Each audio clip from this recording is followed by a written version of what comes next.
பிரைஸ்தலான். கர்த்தருடைய பிள்ளைகளே, இந்த காலை வேளையிலே உங்களை சந்திப்பதிலே நான் மற்றற்ற மகிழ்ச்சி அடைகிறேன். அநேகர் என்னை கேட்டுக்கொண்டார்கள். நீங்கள் பேசுவதற்கு முன்பாக ஒரு சிறு வரிகளை பாடலாக பாடி அப்பொழுது ஆரம்பித்து பேசுகிறோம் என்று சொன்னால் அது கொஞ்சம் நலமாக இருக்கும் என்று சொன்னதினாலே, தேவனுடைய விருப்பமாக இருக்கிறபடினாலே ஒரு சிறிய ஒரு 4 வரியை நான் பாடி நான் துவங்குகிறேன்.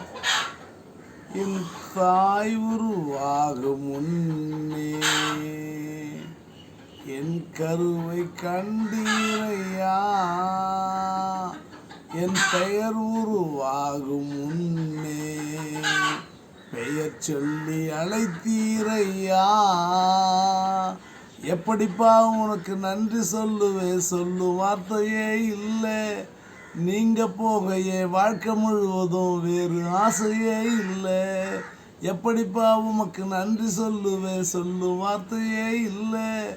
நீங்கள் போகையே வாழ்க்கை முழுவதும் வேறு ஆசையே இல்லை. என் தாய் உருவாகும் முன்னே என் கருவை கண்டீரையா, என் பெயர் உருவாகும் முன்னே என்னை பெயர் சொல்லி அழைத்தீரையா. நரம்புகள் உருவாகல, எலும்புகள் உருவாகல, தசைகள் உருவாகல, தரிசனம் உருவானதே. தாய் சபையிலே தரிசனம் உருவானதே. நரம்புகள் உருவாகல, தசைகள் உருவாகல, எலும்புகள் உருவாகல, தரிசனம் உருவானதே. தாய் சபையிலே தரிசனம் உருவானதே.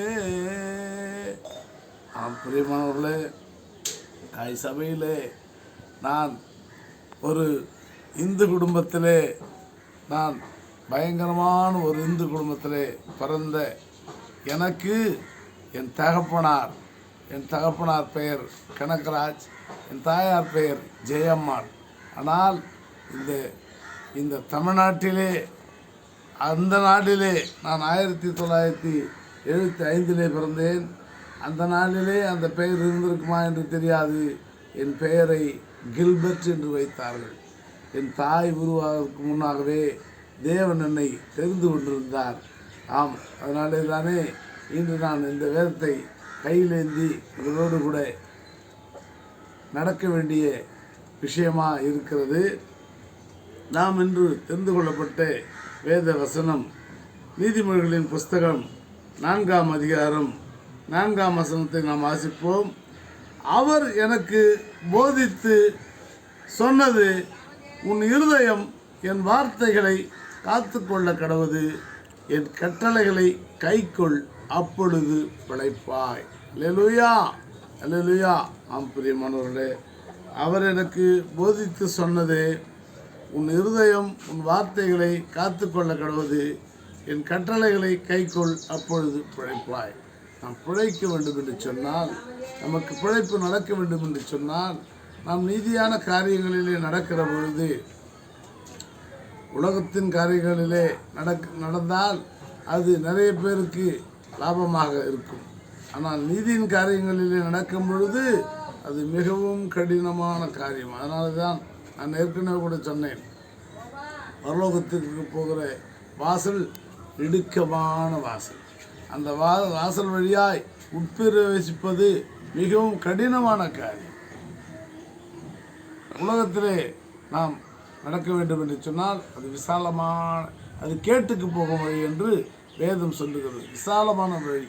ஆகினாலே நாம் பிழைக்க வேண்டும், நீதியின்படி பிழைக்க வேண்டும் என்று சொன்னால் என் கட்டளைகளை காத்துக்கொள். என் மகனே, பொய் சாட்சி சொல்லாதிருப்பாயாக, பிறனுக்கு விரோதமான பாவங்களை செய்யாதிருப்பாக, பிறனுடைய மனைவி மீதோ, பிறனுடைய கழுதையின் மீதோ, பிறனுடைய குதிரை மீதோ நீ ஆசைப்படாதிருப்பாயாக என்றெல்லாம், கொலை செய்யாதிருப்பாயாக என்று 10 கட்டளைகளை ஆண்டவர் நமக்காக கொடுத்திருக்கிறார். அந்த வழிகளிலே நாம் தினந்தோறும் அதை காத்து நடக்கும் பொழுது வீண் வாதுகள் வீண் வம்புகள், வீணான காரியங்கள் அங்கே வராது என்று நாம் சொல்லுகிறோம். ஞானத்தை சம்பாதி, புத்தியையும் சம்பாதி, என் வாயின் வார்த்தைகளை மறவாமல் விட்டு விலகாமலும் இரு. 5ஆம் வசனத்தில் ஞானத்தை சம்பாதி. அதை எப்படி சம்பாதிக்குதுங்க? அது என்ன, காசா, பொருளா? அதை எப்படி சம்பாதிப்பது? தேவனிடத்திலே நாம் முழங்கால் படியிட்டு, கர்த்தாவே நான் ஞானம் இல்லாத மகன், நமக்கு ஞானம் கிடையாதுங்க, நமக்கு ஞானம் கிடையாது. நம்ம நினச்சிக்கிட்டு இருக்கோம், ஆஹா என்னுடைய ஞானம் பெருசு, நான் எத்தை செய்துட்டேன், நான் அத்தை செய்துட்டேன், நான் மாட்டை வாங்கிட்டேன், இன்னும் மடுவை வாங்கிட்டேன்னு சொல்லி. நீ ஒரு குப்பை, நீ ஒரு மண், நீ வேஸ்ட்டு. ஆனால் ஞானத்தை சம்பாதி. எப்படி சம்பாதிக்க முடியும்?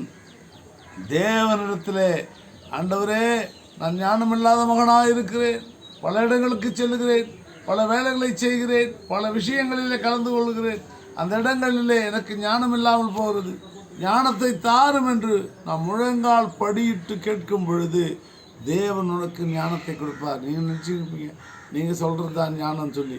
நான் ஒரு நாள் செய்தியிலே, தொலைக்காட்சியிலே பார்த்து கொண்டிருந்தேன். அப்பொழுது ஒரு செய்தியாளர் போய் ஒரு சவப்பெட்டி செய்கிற இடத்துல இப்படியாய் கேட்கிறார். என்ன கேட்கிறார்? ஐயா, நீங்கள் காலை எழுந்தவுடன் கடவுளை என்ன வேண்டிக் கொள்வீர்கள் என்று சொல்லி. ஒரு சவப்பெட்டி செய்கிறவன் என்ன சொல்லுவான்? அவன் அப்படியே ஐயோ திகிழ்த்து போனான். சவப்பெட்டி செய்கிறவன் தினந்தோறும் எனக்கு ஒரு 1000 சாவு வரணும்னு சொல்ல முடியுமா? அவன் வேண்டினாலும் கூட அதை சொல்ல முடியுமா? அப்பொழுது ஞானமாக நமக்கு ஞானம் வேண்டும் அதை சொல்லுவதற்கு.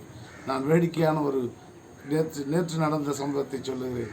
நான் என் 2 பிள்ளைகளையும் திருவள்ளூரிலிருந்து டியூஷனிலிருந்து கூட்டி கொண்டு வருகிறேன். என்னுடைய சிறு மகன் தொடர்ந்து என்னுடைய பேசிக்கொண்டே வருவான். பெரிய மகன் என்னிடத்தில் அவ்வளோவா பேச மாட்டான். அப்பொழுது என் சிறிய மகன் என்னை பார்த்து கேட்கிறான், அப்பா, அம்மாவும் நானும் ஒரு பள்ளத்திலே விழுந்து விட்டோம் தண்ணியிலே, முதலிலே நீங்கள் யாரை காப்பாற்றுவீர்கள் என்று என்னிடத்தில் கேட்டான். நான் சொன்னேன், அம்மாவை விட்டுவிடுவேன் ஐயா, உன்னை நான் காப்பாற்றுவேன், என் சிறு பிள்ளையாயிற்றே, என் மகனாயிற்றேன் என்று நான் சொன்னேன். அவன் யோசித்து சொல்லுகிறான், அப்பொழுது நானும் அண்ணனும் இருந்து விட்டால் நீர் யாரை காப்பாற்றுவீர்கள் என்று சொல்லும் பொழுது என் மனம் அப்படியே அகலாய்த்து போனது. நான் யாரை சொல்ல முடியும்? மகனே, நான் அண்ணனையும் காப்பாற்ற வேண்டும், உன்னையும் காப்பாற்ற வேண்டும் என்று சொல்லி சமாளித்தேன். அவன் சொல்லுகிறான், ஒருவரைத்தான் காப்பாற்ற வேண்டும், அது யாரை காப்பாற்றுவேன் சொல்லுவது. நான் மிகவும் ஆச்சரியத்திற்கும் சிறிய மகன் அவனுடைய சிந்தனையில் நம்மை எப்படியெல்லாம் மடக்கி நம்மேல் அன்பாவுக்கு எவ்வளோ அன்பு இருக்கிறது என்பதை காட்டும்படியாக அவன் இப்படியாக சொல்லுகிறான். அது ஆமாம் ஆண்டவரே, ஆம் பிள்ளைகளே, அதுபோலத்தான் ஆண்டவராகிய இயேசு கிறிஸ்து நம் மீது வைத்த அன்பினாலே நம்மை ஒருவரும் கேட்டுக்கு போகக்கூடாது, பாதாளத்திற்கு போகக்கூடாது, நரகத்திற்கு போகக்கூடாது என்ற ஒரே காரணத்தினால் இப்போது நான் சொல்லிக் கொண்டிருப்பதெல்லாம் நீங்கள் ஞானத்தை சம்பாதித்து, பணத்தை சம்பாதித்து, சேர்த்து வைத்து, அதில் பெரிய பெரிய வீடுகளை கட்டி மாடிகளை கட்டுவதற்காக அல்ல. கேட்டுக்கு போகாமல், நரகத்திற்கு போகாமல், பரலோகத்திற்கு வழி போக வேண்டும் என்பதற்காகத்தான் தினந்தோறும் இந்த வேதத்தை எடுத்து நான் படித்து கொண்டிருக்கிறேன். பரலோகத்திற்கு எப்படி போக முடியும்? ஒருவன் ஞானஸ்தானம் பெறவில்லை என்று சொன்னான், ஒருவன் மறுபடியும் பிறவாவிட்டால், நிச்சயமாகவே ஒருவன் சிறு குழந்தை போல மாறாவிட்டால் பரலோக ராஜ்யத்திற்கு போக முடியாது என்று வேதம் சொல்கிறார். ஐயா, நீங்கள் ஞானஸ்தானம் எடுத்துகிட்டு இருப்பீங்க, நீங்கள் சபைக்கு போவீங்க, ஆனால் ஒருவன் சிறு குழந்தை போல மாறாவிட்டால் பரலோக ராஜ்யத்தில் பிரவேசிக்கிறது. சிறு குழந்தை என்னன்னா, அந்த குழந்தை கள்ளம் தெரியாது, கபடம் தெரியாது, பெரிய பெரிய விஷயங்கள் தெரியாது. குழந்தை மாதிரி இருக்கணும், ஞானமாக இருக்கணும். என் மகன் சிறிய குழந்தை தான், ஆனாலும் ஞானமான கேள்விகளை கேட்கிறானே, அதுபோல் ஞானமும் இருக்க வேண்டும், குழந்தை போலும் இருக்க வேண்டும். அதுபோல் நீங்கள் இருங்கள் என்று சொல்லி இந்த காலை வேளையை சொல்லி மாத்திரமல்லாமல் தொடர்ந்து நான் சொல்லி வருகிறேன். சபையை கட்டுவதற்கு 80,000 ஆகும் என்று சொல்லியிருக்கிறார்கள். ஐயா, நீங்கள் இதை பார்த்து கொண்டிருக்கிறீர்கள். உங்கள் இருதயத்திலே கர்த்தர் பேசுவார் என்று சொன்னால் உங்களால் பெரிய தொகையும் கொடுக்கலாம், சிறிய தொகையும் கொடுக்கலாம். சபை கட்டுவது மாத்திரம் நான் கேட்கவில்லை. இதில் ஒரு கீபேட் வாங்க வேண்டும், ட்ரம்ஸு வாங்க வேண்டும். ஒரு ஒரு ஒரு ஒரு பரிசுத்த பரலோகம் போல இந்த சபையை நான் அமைக்க வேண்டும் என்று விரும்புகிறேன். அதிலே வந்து ஜெபிக்கிறவர்கள் கர்த்தரை நேரடியாய் துதிக்கிறது போல ஒரு மாற்றம் இருக்க வேண்டும். அலங்காரமான முடியாய் அதை மாற்ற வேண்டும். தங்கத்தினாலே மேலே பரலோகத்திலே தங்கத்தினாலே ஆண்டவர் அங்கே பரலோகத்தை செய்து கொண்டிருக்கிறார். தங்க வீட்டை கட்டி கொண்டிருக்கிறார். அதுபோல ஒரு தோற்றத்தை, தங்க வீடு நம்ம கட்ட முடியாது, அதுபோல ஒரு தோற்றத்தை இங்கே நாம் செய்ய வேண்டும் என்று நான் அதிகமாக தெரிவித்து வாங்கித்து கொண்டிருக்கிறேன். அதற்கான தொகை அந்த இரும்பு ஷீட் போடுவதற்கு மாத்திரம் 80,000. அது மின்சாரம் அளிக்க வேண்டும், அதில் சவுண்ட் சர்வீஸ் செய்ய வேண்டும், பாக்ஸ் எல்லாம் வைக்கணும். ஒரு பாட்டை பாடும்போதே ஒரு மகிமையான ஞாயிற்றுக்கிழமை, ஒரு மகிமையான முழு ஜபம் அதை செய்யும் பொழுது பிரகாசமாய் ஜனங்கள் தூங்காதபடி விழித்திருந்து ஒரு சபைக்கு போகணுன்னா தூக்கமே வராது. அவங்க பாடுற பாடல்கள், அவங்க வாசிக்கிற அந்த வாத்தியங்கள், அவங்க பண்ணுற ஜபங்கள் தூக்கமே வராது. ஒருவர் சபைக்கு போனோம்னா அங்கே இருக்கிற அந்த இருள், அந்த சபை கட்டிகிட்டு இருப்பாங்க, ஜபம் பண்ணுவாங்க, அந்த இருள், அந்த சூழ்நிலைகள் அதையே நம்ம தள்ளும், அப்படி தூக்கம் தள்ளும். அதுபோல் நம்முடைய சபை இருக்கக்கூடாது என்று சொல்லி நான் ஜெபித்து கொண்டிருக்கிறேன். என்னை பார்க்கிறவர்கள் என்னை பற்றி தெரியும். நான் வீணாய் சொல்லுகிறவன் அல்ல, வீணாய் அந்த காரியங்களை செய்கிறவன் அல்ல. அந்த பணத்தை எடுத்து ஒரு நிமிடம் 1 கிலோ அரிசி கூட நான் வாங்க மாட்டேன் என்று சொன்னால், கடவுள் எனக்கு ஒரு சின்ன வேலை கொடுத்திருக்கிறார், ஒரு சிறிய சம்பளத்தை கொடுத்திருக்கிறார், என்னுடைய குடும்பத்தை நடத்தக்கூடிய தகுதியை எனக்கு கொடுத்திருக்கிறார். அதை நான் தொடர்ந்து செய்து வருகிறேன். அதனாலே உங்களுடைய பணங்கள் கர்த்தருக்காகவே அது செலவிடப்படும். கர்த்தருடைய ஆசீர்வாதம் உங்கள் மேல் தங்கும், தாபரிக்கும். கர்த்தர் உங்களை இந்த காலை வேளையிலே ஆசீர்வதிப்பாராக.